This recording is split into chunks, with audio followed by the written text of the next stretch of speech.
그 성경 읽으면서 이제 그 예기치 못한, 예상치 못한 말씀들이 가끔 있어요. 그건 뭐냐면 이제 하나님이 이제 우리를 통해서 위로받으신다. 오늘은 이 얘기를 좀 잘 기억하면 좋을 것 같아요. 우리도 하나님께 위로받고 싶고 칭찬받고 싶은 것처럼 하나님은 이제 우리 성도된 사람들에게 위로받고 싶다.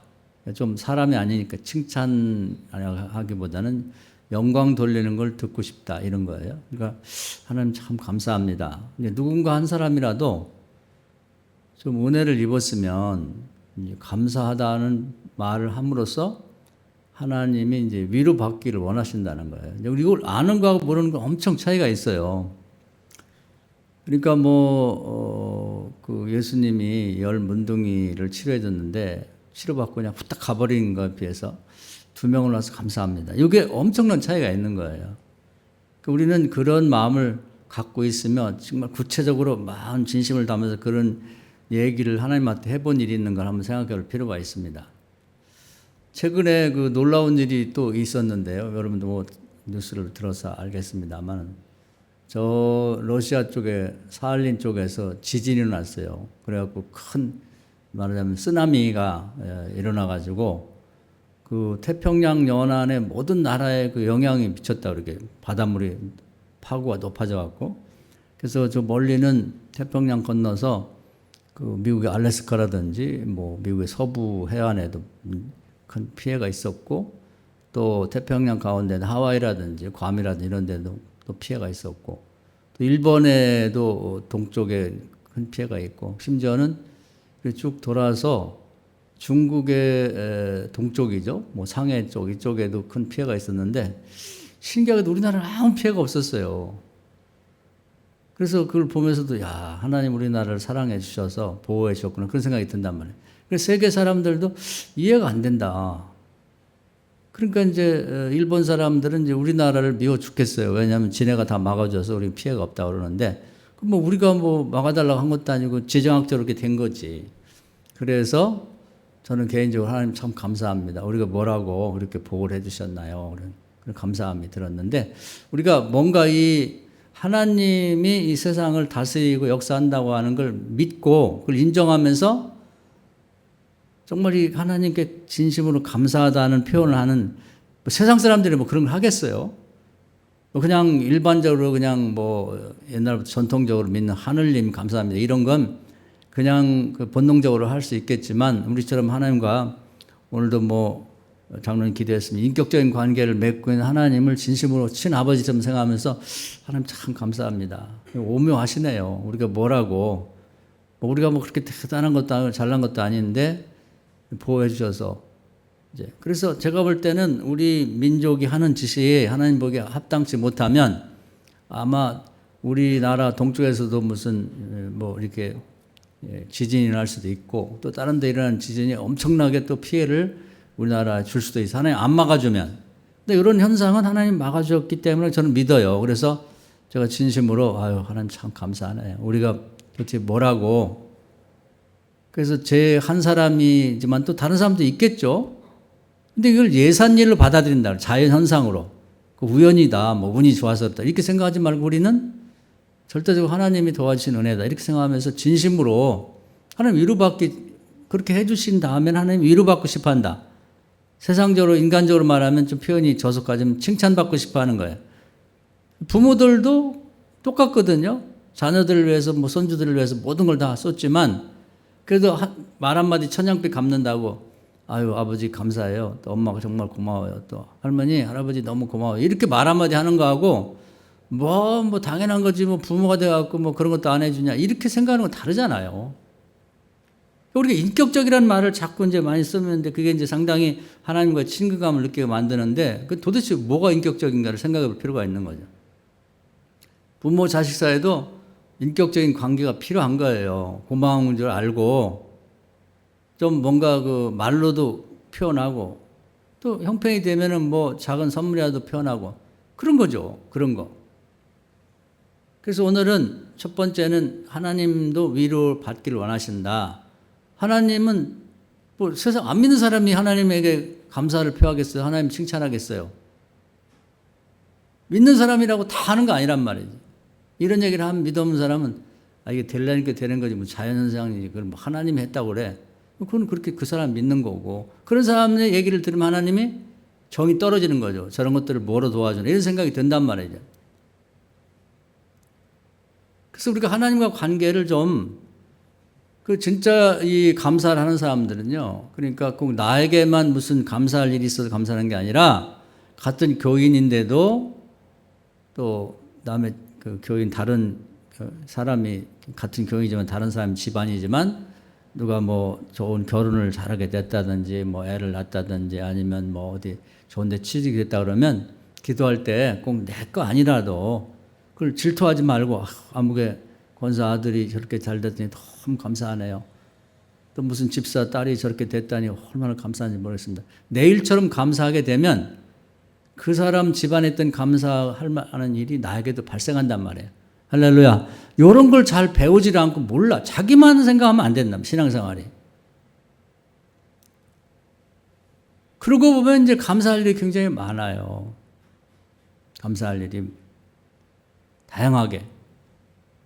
그리고 이제 뭐 전쟁이 계속 나기 때문에 이제 뭐 뜬금없이 무슨 태국하고 또 캄보디아인가 뭐 전쟁을 또 하고 그래서 또 전쟁이 어디 탈지 모르는데 그것도 이제 하나님의 뭐 전쟁은 하나님께 속하기 때문에 하나님 허락 없이는 전쟁이 일어나기 어려운 거니까 하나님 무슨 문제 때문에 전쟁이 발발했는지 모르지만 다들 회개하고 전쟁이 끝나게 해 주십시오. 이렇게 무조건 전쟁이 끝나게 해달라고는 안 돼요.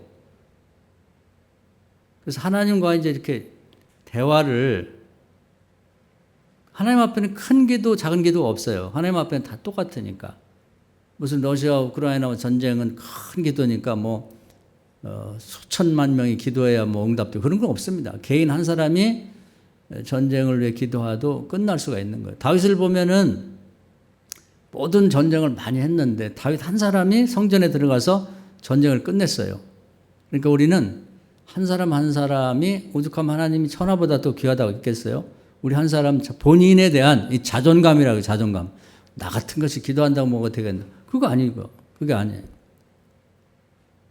우리는 모두가 똑같이 하나님의 자녀로서 대화가 잘 통하면 된단 말이에요. 그럼 많다고 되는 게 아니에요.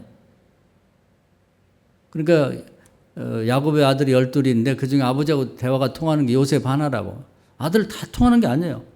다른 사람들은 인격적으로 아버지 대화가 안 되고 아버지에 대해서 불만과 불평이 많은데 하나님 나라도 마찬가지예요.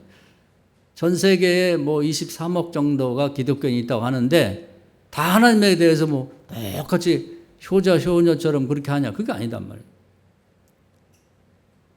다 형식적인 믿음이고 진짜 인격적인 관계를 갖고 하나님을 위로해드리고 하나님 하신 일에 대해서 하나님 큰일 하셨어요. 너무 감사해요.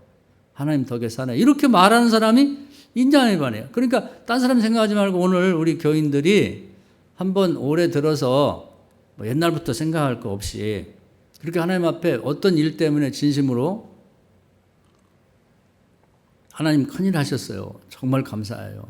하나님 아니면 누가 하겠습니까? 이렇게 해본 일이 있냐 이 말이죠. 그걸 배우셔야 돼. 그럼 하나님 기분이 좋으세요.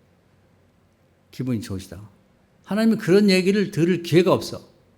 다 사람들이 불평, 불만이지. 그래서 오늘은 그걸 한번 좀 배워봤으면 좋겠다. 하나님이 우리를 통해서 위로받기로 하신다. 그 위로라는 말을 조금 이제 뭐 쉽게 표현하면 우리를 통해 칭찬받기 원하는 거예요.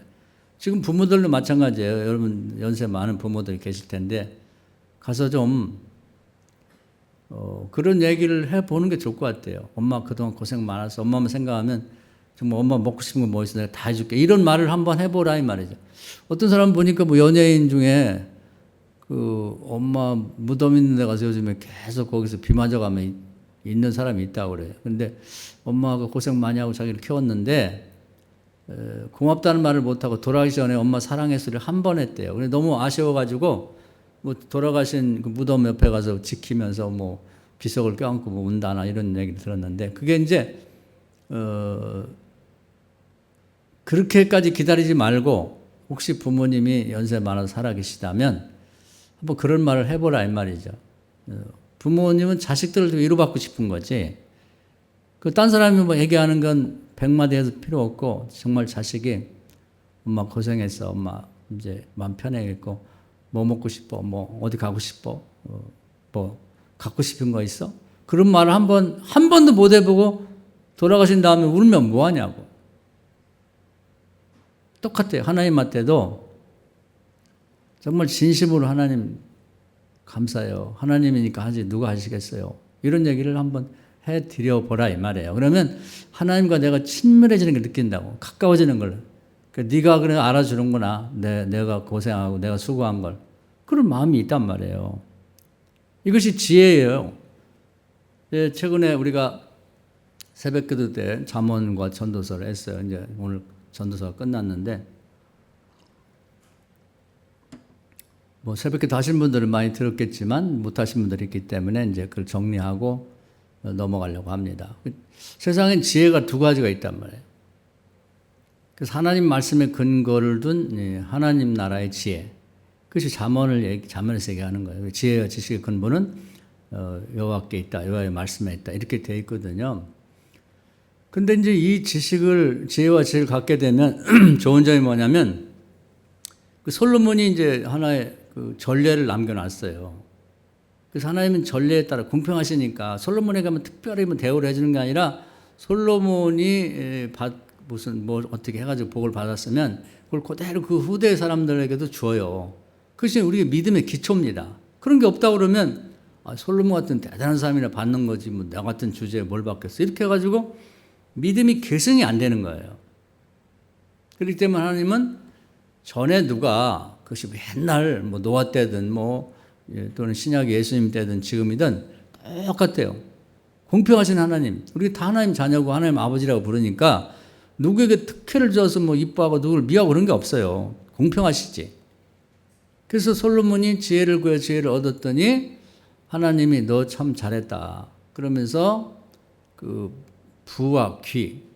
그러니까 사람들은 또 뭐 세상에서 그 재물을 많이 얻고 귀하게 여김받고 그 다음에 명예를 얻고 그 다음에 무병장수도 주고 하여튼 인간에게 필요한 걸 다 준다는 거예요. 구하지 않았지만 하나님 말씀에서 네가 구하지 않은 것까지 나에게 다 줄게. 요게 이제 복이에요. 복.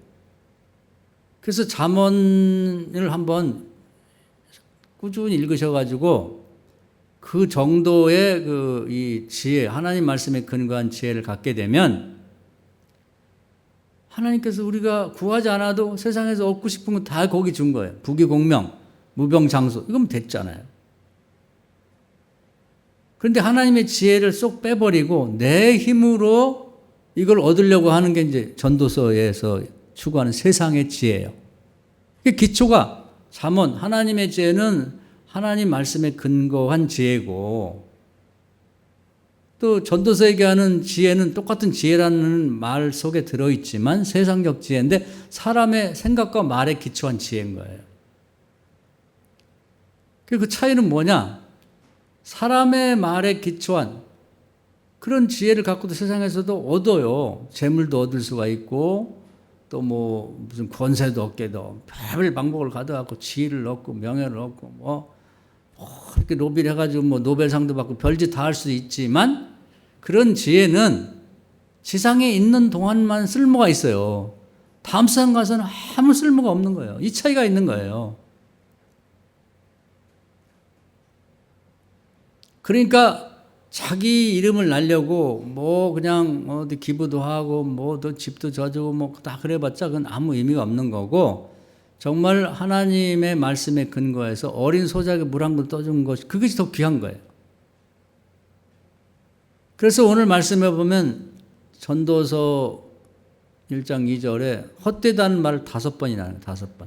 성경에서 대개 보면 강조할 때 2번을 써요. 같은 말을.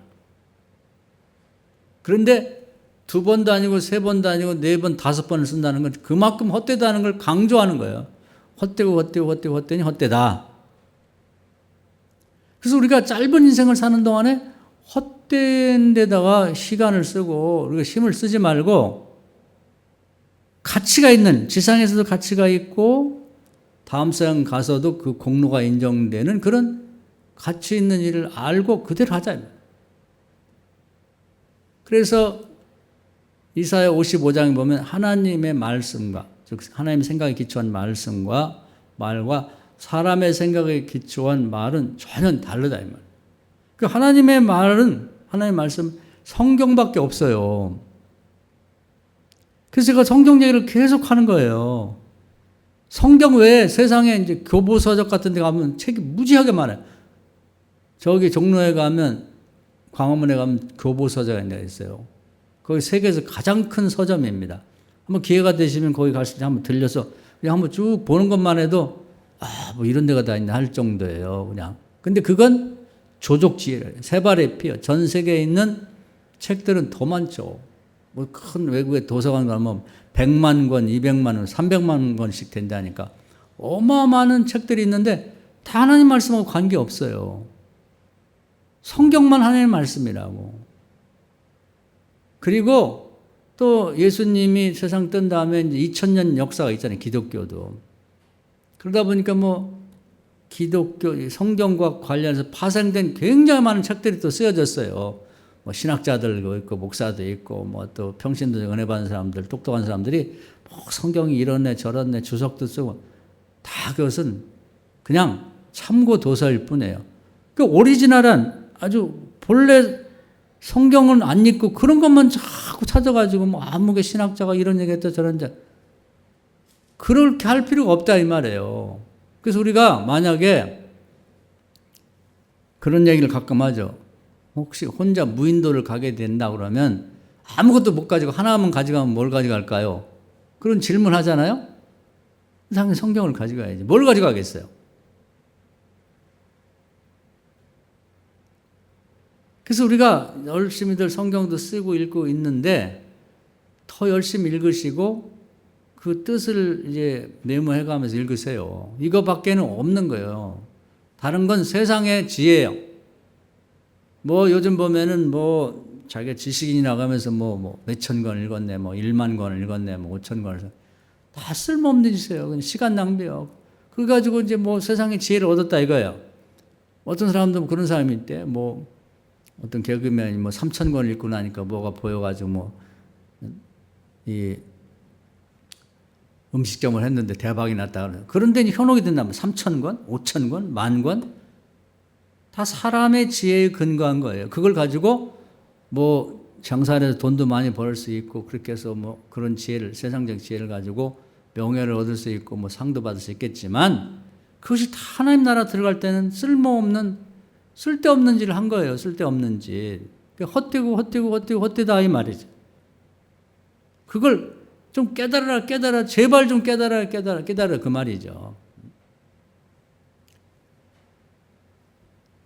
그래서 우리가 성경 말씀을 자세히 공부하고 한 말씀이라도 그 바탕을 두고 이제 그걸 가지고 생각하고 말하고 행동하고 판단하고 이렇게 살아야 되는 거예요.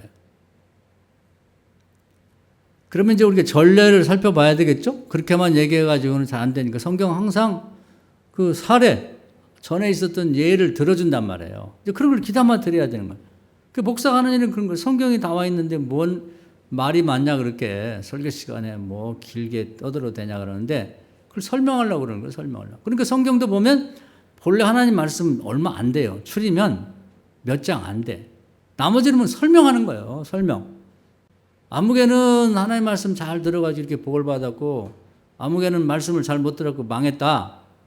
그걸 자꾸 보여주는 거지. 왜냐하면 그런 예화를 들어야 판단력이 쓴단 말이에요.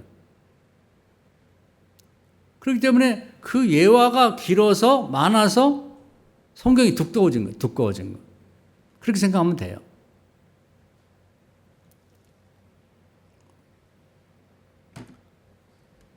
그래서 이제 우리가 구약과 신약을 대표적인 인물을 따진다면 이제 그 첫 아담이 있고 둘째 아담 예수님이 있단 말이에요. 그리고 첫 아담인 그 인류 최초의 우리 아버지인 아담은 그 부인이 이제 타락하는 바람에 그 남편도 그냥 거기에 유혹에 넘어가서 망했잖아요. 근데 거기 보면 창세기 3장이 딱 나와요. 하나님 말씀대로 안 하고 내 마음대로 하는 게 지혜롭게 된다. 그 선악과를 따먹으면 지혜롭게 될 것도 같고, 그 말 지혜가 거기 나와. 그게 말하자면 인간의 지혜, 자기 생각에 처한 지혜. 이사야 55장에 하나님의 생각과 사람의 생각이 다른데 그 사람의 생각이거든, 그게. 거기다가 부추겨서 사탄이 뱀을 시켜 하는 말은 하나님처럼 된다. 권세와 능력을 얻는다. 그 말이지. 영생한다. 그런 것들이 사람의 생각에 기초한 지혜란 말이에요. 그러니까 그 얘기를 듣고는 그 남편 아담도 설득이 됐어요. 사람들이 사람의 지혜를 좋아해. 성경은 안 읽는데, 요즘 보니까 뭐 철학자, 요즘 니체라는 사람을 좋아하대. 그래가지고 그 많은 책들 중에 뭘 뽑아가지고 뭐 이렇게 해놓으면, 그건 은혜롭다고 막 줄쳐가면서 애우고 남하고 얘기할 때, 니체가 말해요. 이런 얘기를 했다. 그런 걸 좋아해. 그러면 듣는 사람도, 지식인이구나. 대단한데. 그런 어려운 책을 다 읽고. 거기에 푹 빠져가지고 그 인기에 편성해 보려고 그러는데, 다 헛된 일이에요. 헛된 일이야. 하나님 말씀 한 구절도 외우는 게 없어. 십계명도 못 외우고 주계명도 못 외우는 사람이 그런 걸 읽어가지고 그걸 막 외우고 다니고 막 어떻게든지 써먹어 보려고 그런 짓 할 필요가 없어요. 그건 아무 의미가 없는 헛되도다. 그거 딱 해당되는 거거든요. 그래 하나님 말씀을 버리고 자기 생각에 기초한 자기 말, 아내의 말이 집안을 지배하게 됐단 말이에요. 그러면 아담이 잘 됐냐? 한번 생각해 보자 이 말이에요. 전례예요, 전례. 망했죠. 우선 하나님이 거주하시는 에덴 동산에 내쫓았어요. 그래서 선악과를 못 먹도록 천사가 하나님의 사자죠. 불칼을 들고 접근도 못하게 하나님하고 단절되면 너 나가. 에덴 동산 낙원 모든 걸 다 갖춘 곳에 쫓겨났단 말이에요. 이걸 알아야 되는 거예요. 이걸 알아야 돼. 그럼 하나님 관계가 단절되고 하나님의 거룩한 그런 속사람. 그래서 바울은 영의 사람이라고 그러고 또 이 다른 성경에서는 속사람이라고 하는데 그것이 없어졌어요. 하나님이 제거해 버렸다고. 그러니까 껍질만 남은 거예요. 껍질만 남은. 속사람이 없는.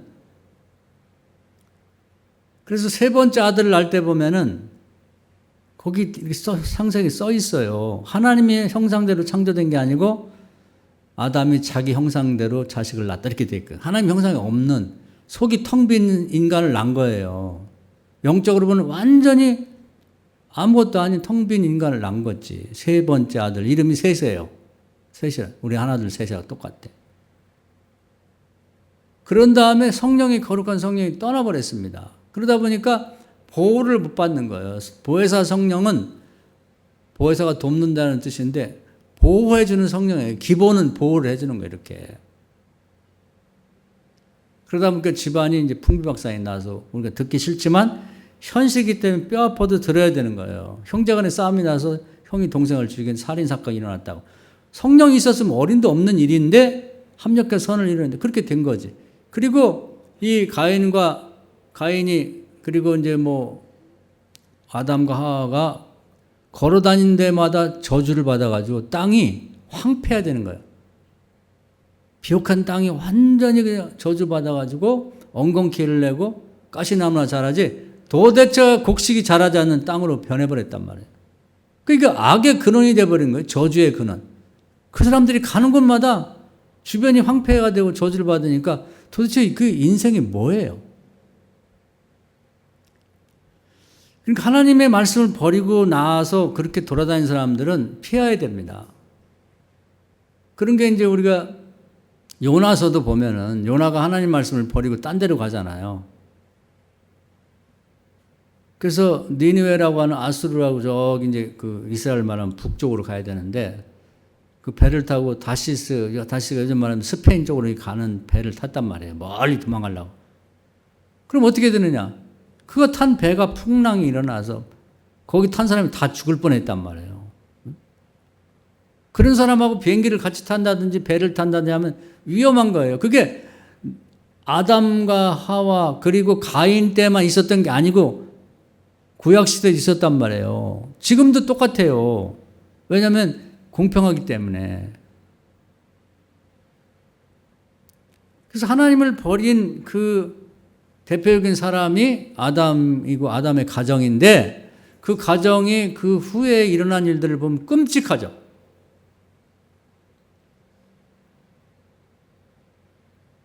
그러니까 하나님을 말씀을 버리고 하나님을 버리는 사람들이 잘 될 수가 없는 거예요. 잘 되는 건 잠언과 전도서의 입장에서 보면 세상적인 사람의 생각과 사상의 근거에서 얻은 지혜를 갖고 잘 된 거기 때문에 그건 의미가 없는 거예요. 그건 지상에 사는 동안에 그 지혜를 갖고 명예도 얻을 수 있어요. 재산도 축적할 수 있어요. 또 지위와 권세를 얻고 떵떵거리고 살 수 있지만 그건 아무 의미가 없는 거예요. 언제? 하나님 나라 갈 때는 아무런 의미가 없어요. 그래서 제가 마태복음 7장을 늘 두렵게 생각하는데 주님 앞에 가서 제가 이제 조금 그 얘기를 다르게 해석을 한다면 세상에서 뭐 제가 대통령도 한데 저 모르세요? 한국의 몇 번째 대통령 했는데 제가 장관도 했어요. 성남시장도 했어요. 제가 기부도 했어요. 몇십억씩. 난 너를 도움이 모르겠다. 이렇게 되는 거예요.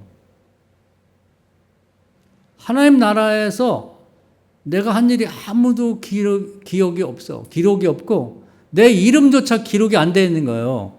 제가 지난번 말씀했죠. 성부, 성자, 성령 이름으로 세례를 받아야지 하나님 나라 생명체 이름이 딱 기록이 된다고. 명단이 없어, 명단. 그것은 심판의 대상도 안 돼요. 너는 명단 없으니까 저로 가. 이렇게 되는 거거든. 그래서 세상의 지혜에 기초한 것으로 얻어진 건 아무 의미가 없단 말이에요. 그래서 하나님의 말씀에 근거해서 기초한 그런 것들이 훨씬 더 이제 가치가 있는 건 지상에서뿐 아니라 다음 세상까지도 가면 다 기록에 남는단 말이에요. 이웃을 사랑하라는 말씀에 근거해서 어린 소리가 물 한 거 떠준 것이 자기 명예를 드러내려고 뭐 어디 수혜지역 어디 100억씩 뭐 200억씩 기부한 것보다 낫단 말이에요. 그런 것은 그리고 지가 그렇게 하고 칭찬받고 뭐 TV 나오고 인터뷰하고 신문 나오고 거기 가면 아무것도 없어요. 이게 그런 걸 성경에서 가르쳐 주는 거예요. 그런 걸 가르쳐 준다고.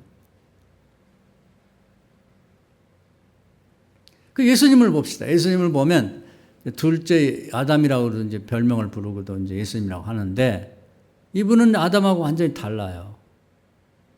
그 마태복음 4장에 보면 이제 똑같은 마귀가 찾아왔다고. 그래가지고 이제 세 가지 얘기를 자기 얘기를 들으라고 사람의 생각 또는 피조물의 생각을 그냥 사람의 생각이라고도 하고 그건 뭐 마귀의 생각이라도 해요. 하나님하고 다른 얘기를 하는 거지. 그랬을 때 예수님은 마귀의 얘기를 물리치고 하나님 말씀으로 이겼단 말이에요. 그럼 예수님은 잠언식의 지혜가 있는 분이고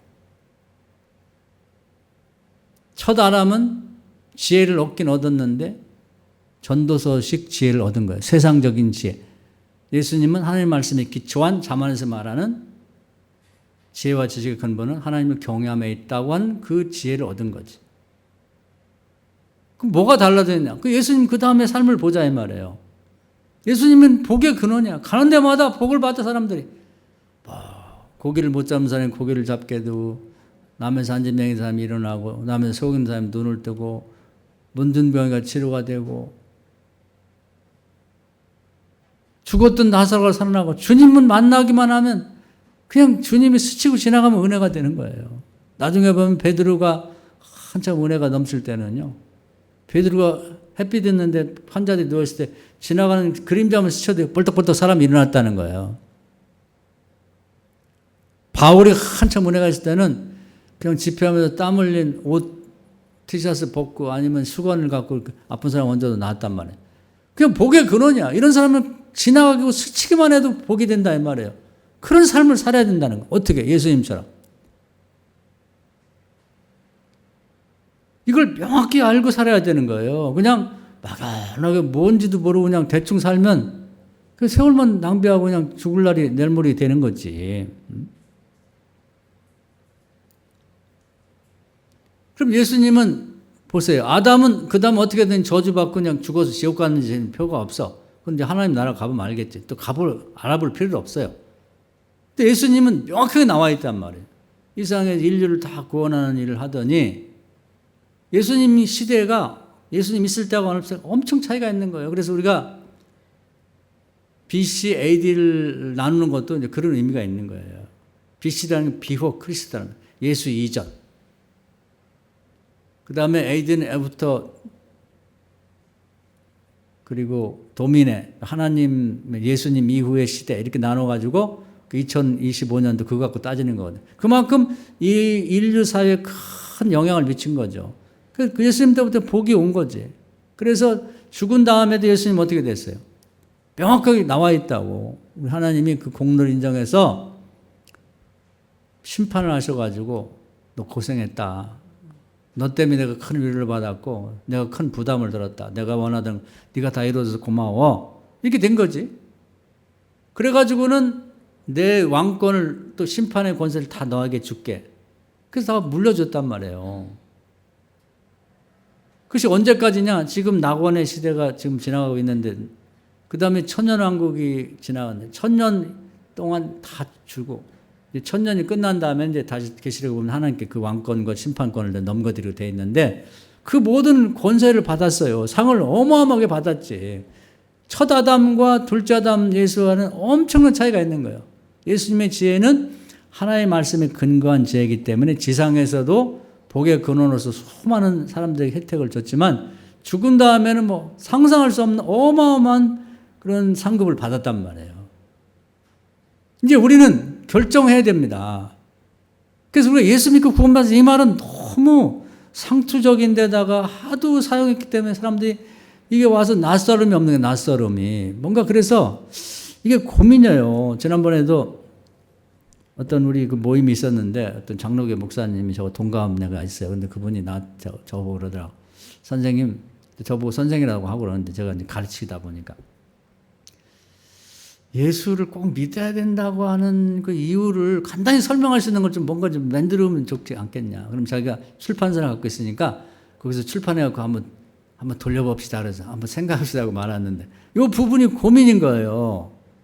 예수 믿고 구원받으세요가 맞는데 그 얘기만 해가지고 사람들이 감흥이 없는 거예요. 감흥이. 그래서 시를 쓴다는 건 좀 뭐 다른 얘기입니다. 하면 낯설게 만드는 낯설게.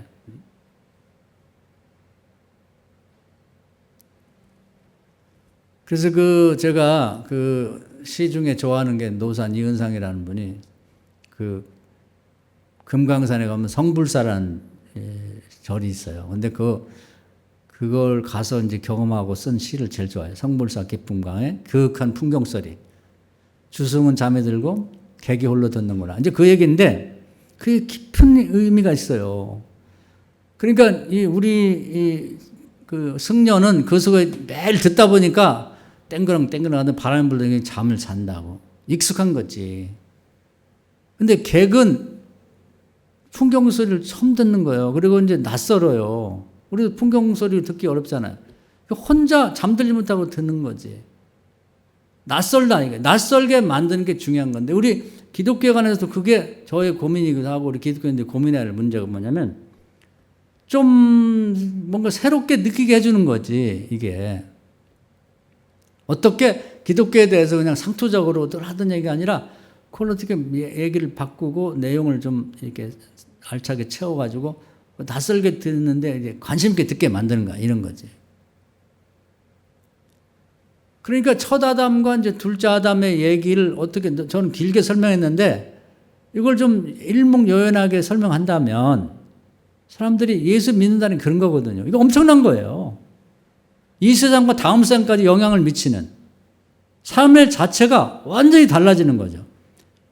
그래서 이제 뭐 로마서 7장에 보면 바울이 고민을 해요. 처음에는 이제 첫 아담의 후손으로 태어나가지고 그렇게 이제 열심히 세상 지혜를 얻으려고 노력을 해서 성공을 했어요. 얻고 싶은 걸 대부분 얻었다고. 로마가 지배하던 시대에 로마 시민권도 얻었지, 뭐, 그 당시에 최고인 뭐 서울 법대 같은 가말리엘이라고 하는 랍비 밑에 가서 율법도 배워서 자격을 땄지. 뭐 귀족 중에 귀족인 바리새파 귀족도 됐지, 부자도 됐지. 뭐 다 가졌잖아요. 세상적인 지혜로. 그렇게 살고 있는데 예수님을 만났단 말이에요. 하늘의 지혜를 깨달은 거예요. 근데 갈등이 되는 거지. 첫 아담처럼 이렇게 그냥 뭐 이 세상 지혜가 이 세상에서 가치 있고 의미 있고 뭐 떡덩거리며 사는 것도 좋지. 근데 예수님을 따라서 이 세상뿐 아니라 다음 세상까지 가서 그 가치가 있고 영원한 복을 받는 걸 얘기를 들으니까 어떻게 하지? 첫 아담 따라갈까 둘째 아담 따라갈까 고민이 되는 거지. 이제 그걸 다른 표현을 해놨습니다만 자기 마음속에 두 법이 싸운다. 성령의 법과 육신의 법. 인디안들은 늑대라고 표현해요. 두 마리 늑대가 막 어른걸 싸우는 것처럼 너무 괴로운 거지. 근데 그 입장이 돼보면 우리처럼 뭐 가진 게 없는 사람이야 결단하기 쉽겠지만 그런 정도 되면 다 버리고 가야 되니까 쉽지 않죠. 그리고 마태복음이나 마가복음 보면 예수님이 그런 말씀했어요. 나를 위해서 예수와 복음을 위해서 부모와 자식과 전토를 벌이면 지상에서 100배를 받고 죽은 다음에 구원받지 못할 자가 상급이 있다고 말했는데 그다음 끝에가 중요해. 그렇게 하면 지상에서 너희들이 고난을 받을 것이다. 핍박을 받을 것이다. 바울도 그걸 각오해야 되는 거예요. 왜냐하면 그동안 인간관계가 꽉 짜여져 있잖아요. 너무 힘있건 가진 정치가들 집단이 있고 뭐 가말리엘 문화의 문화생들이 있고 뭐 귀족들 모임 있고 거기서 욕 무지하게 먹는 거지. 야 미쳤냐 너? 예수 믿으면 그냥 곱게 미쳐야지. 그걸 왜 다 버려? 그걸 어떻게 얻는 건데? 이렇게 된단 말이에요. 그걸 각오를 할 이걸 어떻게 하지? 그냥 첫 번째 그 첫아담 인간의 지식에 기초한 말에 기초한 그런 삶을 살고 그냥 지상에서 육신의 그 무슨 편안함과 풍요를 누릴까? 아니면 다 버리고 둘째 아담인 예수님을 쫓아가서 핍박도 있겠지만 비난도 받겠지만 영원한 다음 세상까지의 그 미래를 믿고 나갈 건가? 근데 그것은 믿음의 세계거든요. 미래는 안 가봤으니까. 곧 고민을 얼마나 했는지 잠을 못 자고 삐쩍삐쩍 마르고 죽을 것 같아. 이런 정도로 고백이 나와요. 근데 다행히 바울은 딱 버리고 예수님을 쫓기를 했거든. 분토처럼 버렸다. 분토가 똥오줌이에요. 분토라고 그래. 좀 점잖은 말로. 싹 버리고 쫓았는데 비난이 엄청 많았을 거예요. 저 바보 아니야? 멍청이 아니야? 아니 예수 그냥 갖고 믿으면 되지 왜 그걸 버리고 쫓아가? 뭐 이렇게 됐죠. 근데 결과를 보면 어때요? 어마어마한 인물이 된 거지. 하나님이 너무 이뻐가지고 살아있는데 천국을 다 구경시켰어요. 이런 인물이 됐다고. 그냥 첫 아담 따라갔으면 어떻게 될 뻔했어요? 거기도 나와요. 예수님이 대비시켜서 보여준다고. 가룟 유다는 예수님 믿고 하나님의 지혜로 살고 있다가 이게 획 바뀌어가지고 미친 거죠. 그 돈 30, 그러니까 은 30개 남자 노예값에 자기 선생을 팔아먹어버린 거예요. 그리고 하나님 예수님의 원수한테 갔단 말이에요. 그 사람 어떻게 됐어요? 돈 써보지도 못하고 결국은 그 대제사장이나 이런 사람들에게도 버림받았다고. 그때는 뭐 예수 팔아먹었잖아요. 내가 너를 뭐 어떻게 해주고 뭐 봐주고 뭐 봐주긴 뭘 봐줘. 대제사장이 그까지 완전 평민인 뭐 가룟 유다를 뭐 대단하다고 그렇게 이용해 먹는 거지. 그래서 팔아남겨서 이제 그 은 30 가서 초월했는데 이제 예수께서 이렇게 보니까 자 어찌됐든 간에 막 핍박당하고 막 소문을 듣자 하니까 뭐 무슨 뭐 고통당하고 신문당하니까 괴롭잖아요. 인간이 그래도 사람이 한때 선생했었는데 그러니까 나 예수님 파는 거 물리겠다. 이 돈 은 30개 다시 받으니까 뭔 얘기를 하고 있어. 그럼 그냥 난 안 쓰고 그냥 성전에다 바칠 테니까 그 더러운 전을 왜 우리가 쓰냐? 네가 책임지고 가져가. 이렇게 돼버린 거예요. 그리고 완전히 그냥 낙동강에 떨어진 오리알처럼 돼버려가지고는 제자들도 버림받지 또는 저 미친 녀석 아니야? 언제는 팔아먹고 와서 그 돈을 받으라고? 아무도 받아주지 않는 거예요. 그래 오죽하면 목을 매 죽었잖아요. 그게 첫 아담을 따라간 결정을 잘못한 그 가룟 유다의 그 인생이 그렇게 된 거지. 아마 지옥에 떨어지지 않겠어요? 지옥에? 그러나 둘째 아담인 예수님을 따르고 결심한 바울은 어떻게 됐냐 이 말이에요. 예수님이 최고의 인물이 됐잖아요. 신약성경 27권 중에 13권이 바울의 책이에요. 그냥 신약 성경이 그냥 반 책으로 그 다음에 신앙 고백으로 다 채워진 거지. 우리가 결정할 때가 됐어요. 매일매일 결정해야 되는 거야. 이런 시각으로 보면 구약에도 잠깐 하나만 더 얘기를 하면 다윗은 보면은 밀어내요. 밀어내 보여. 실제 예수님과 같은 삶을 살았기 때문에. 그래서 제가 자주 얘기하는 엔게디 골짜기에서 사울을 죽일 기회가 왔다고. 근데 하나님이 기름 부음 받은 종은 죽이지 마라. 모욕도 하지 마라. 그러고 뒤에 사람들은 죽입시다. 죽여. 천재일이 하나님 주는 기회다. 그러니까 판단하기 어려운 거예요. 그게. 죽이면 그냥 나가면 다윗이 왕이야. 왜냐면 기름 부어놨지. 백성들이 사울이 미친 짓을 해가지고 막 제사장을 85명을 한 군데 지고 제사장 모욕도 해도 안 되는데 저 미친 거 아니야 왕? 저 언제 죽나? 그러니까 다윗을 그냥 얼른 왕 임금이 됐으면 좋겠다고 민심이 다 움직이고 있는데 하나님이 성령께서 안 된다 그러니까 딱 살려내보낸단 말이야. 사람들이 비난받는 거죠. 아, 바보 아니야. 죽이면 금방 나가자마자 왕인데 왜 저래? 이게 시험이거든요. 그래서 늦게 된 것 같지만 다윗이 30세에 왕이 돼서 70세까지 40년을 왕 노릇했단 말이에요. 늦은 것 같아도 하나님 말씀대로 해놓으면 하나님이 기회를 주는 거예요. 그때 만약에 사울 왕을 죽였더라면 자기 처남들이 아주 인물이 좋거든요. 요나단, 말기사, 아비나답. 그 사람들이 아무리 무슨 매제라고 할지라도 자기 아버지 죽인 자를 가만 두겠어요? 그럼 뭐 피바람이 부는 거지.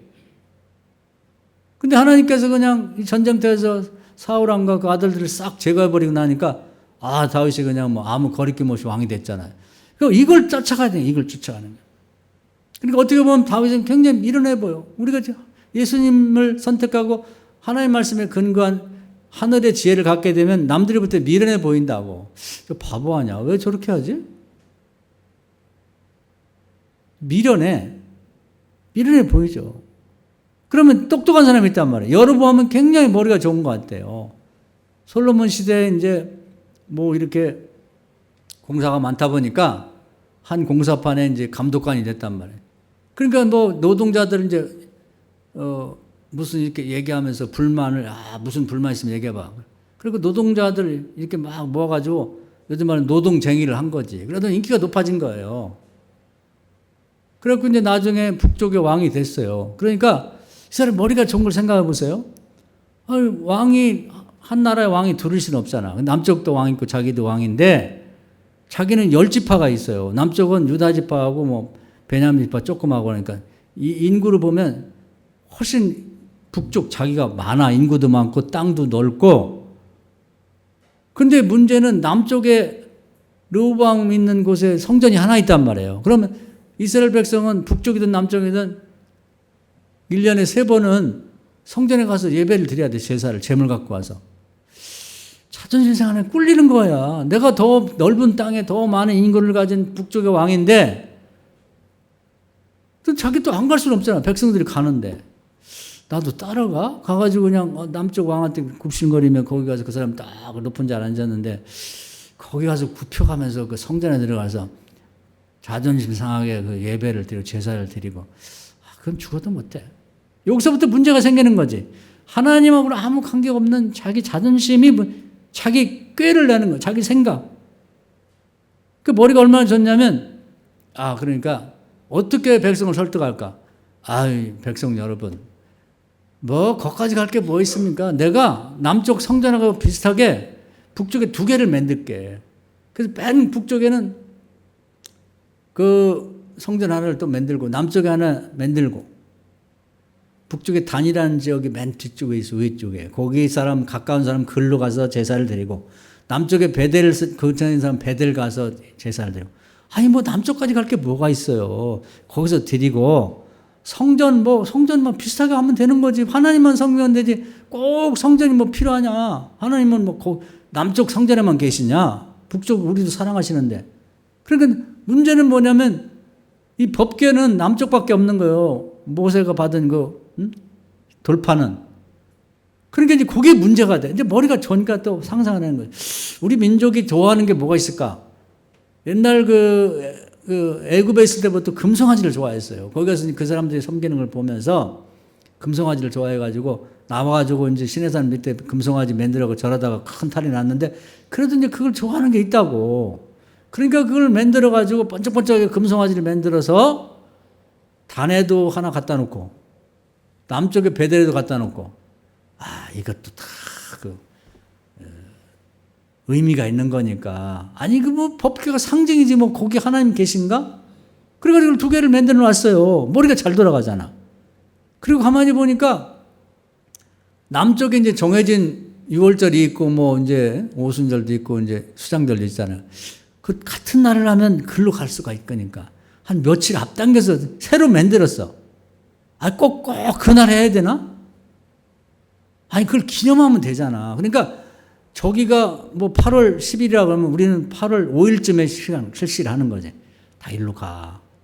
일로 가면 되지. 뭐 굳이 그까지 그 날짜를 꼭 지킬 게 뭐가 있어. 또 문제는 제사장이 없어요. 제사장 아론의 후손이어야 되고 적어도 레이지 파야 되는데 그것도 없네. 다 남쪽 성전에 다 모여서 봉사하고 일하니까. 그러니까 제사장이야 뭐 뽑으면 되지 뭐 아무거나 하면 되지 뭐 사명감 있으면. 그래서 공개 모집을 해서 공개 모집 봉급을 많이 줄 테니까 옷도 주고 먹을 걸 줄 테니까 제사장할 사람. 그래가지고 만들어갖고 북쪽에 성전 비슷한 걸 2개를 만들었다. 머리가 얼마나 좋아요. 세상적인 지혜로는. 그거 어떻게 됐냐. 하나님이 참 꼴물견이야. 그래서 다비도스 어떻게 하나. 때가 되면 제약이 관영하니까 성경은 이렇게 딱 나와 있어. 그 세상적인 지혜로 머리가 그렇게 잘 들어가서 그렇다 돼갖고 뭐 왕도 됐죠. 뭐 명예도 권세도 뭐 다자. 하나님 어느 날 거름더미처럼 치웠다고 해요. 거름더미. 거름더미라는 말이 나와요. 그 집안에 남자라고 생긴 건 싹 쓸어버렸어요. 거름더미 치우듯이. 그렇게 되는 거예요. 그러니까 하나님 말씀대로 살면요. 때가 되면 높여주시고 그 순간이야. 다윗도 말씀대로 사니까 가끔 제가 설교 드렸죠. 외국에서 망명생활하고 그냥 끊임없이 지냈는데 오늘 갑자기 그 앞에 있는 원수들이 싹 제거되면서 갑자기 그냥 유대 지역으로 들어가고 헤브론에서 왕이 돼버렸단 말이에요. 아침까지는 아무 기초가 없었어요. 저녁 때 왕이 됐다니까. 여러분 어떻게 했냐? 아침까지는 뭐 떵떵거렸는데 저녁 때는 그냥 완전히 거름더미 돼서 싹 쓸어갔단 말이에요. 이렇게 되는 거예요. 그래서 우리가 오늘 여기서 말씀을 마치겠습니다. 여러분 2가지를 기억하면 좋을 것 같아요. 하나는 하나님도 우리를 통해 위로받고 싶어 한다. 근데 고마울 일이 있으면 좀 인격적으로 하나님 앞에 개인 한 명이라도 좋아요. 하나님 정말 감사합니다.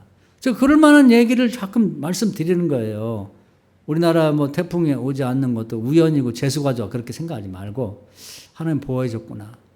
다음에는 또 태풍 올 수도 있어요. 그건 하나님이 뭐 이연령 비연령으로 살 수 있겠지만 진심으로 생각해 보면 그때는 벌 받을 일이 있으면 그런 것도 오겠지. 하나님 안 막아주면. 그러나 이렇게 보호받을 때는 하나님 감사합니다. 그걸 좀 진심으로 한 명이라도 얘기할 필요가 있다는 거예요. 아이고 그래 네가 내 마음 알아주는구나. 그렇게 필요한 거예요. 우리 교인들 중에 이 말씀을 듣고 한번 시도를 해보시라고. 그럼 하나님하고 확실히 이렇게 친밀한 걸 느낀단 말이에요. 그리고 우리가 세상적인 지혜와 하나님의 말씀에 근거한 하늘의 지혜, 이것이 세상에 존재한다는 걸 알고 선택을 해야 되는 거예요. 그냥 미적미적하면 괴로워 되는 것도 없고 바울처럼 이 두 법이 싸우는데 이거 어떻게 하지? 이쪽을 쳐다보면 너무 아까워 버리기가. 세상 지혜로 얻은 것들. 이쪽을 보면은 세상 고난받고 비난받고 바보 멍청이를 할 텐데 예수님의 영원한 지혜, 다음 세상에 있다는데 정말 있는 거야 없는 거야? 고민도 되겠지만 바울은 잘 선택한 거예요. 가룟 유다는 잘못 선택하고 어떻게 선택을 살 건가? 이걸 우리가 많이 남지가 않았어요. 인생은 너무 빨리 지나가는 거예요. 일주일이 금방 가고 한 달이 금방 가고 어떻게 할 건가를 정확히 이해하고 결정하고 사셔서 가룟 유다 같은 잘못된 선택, 망한 첫 아담처럼 살지 말고 두 번째 바울처럼 잘된 선택, 영원한 선택, 그리고 둘째 아담 예수님처럼 사는 그런 지혜로운 우리 성도님들이 다 되시고 그런 선택을 할 때 하나님이 위로받으실 거예요. 그래, 네가 잘했다. 내가 기대하고 있었어. 너 그럴 줄 알았어. 이렇게 칭찬받고 사랑받는 교인들 되기를 주의 이름으로 축원합니다. 아멘.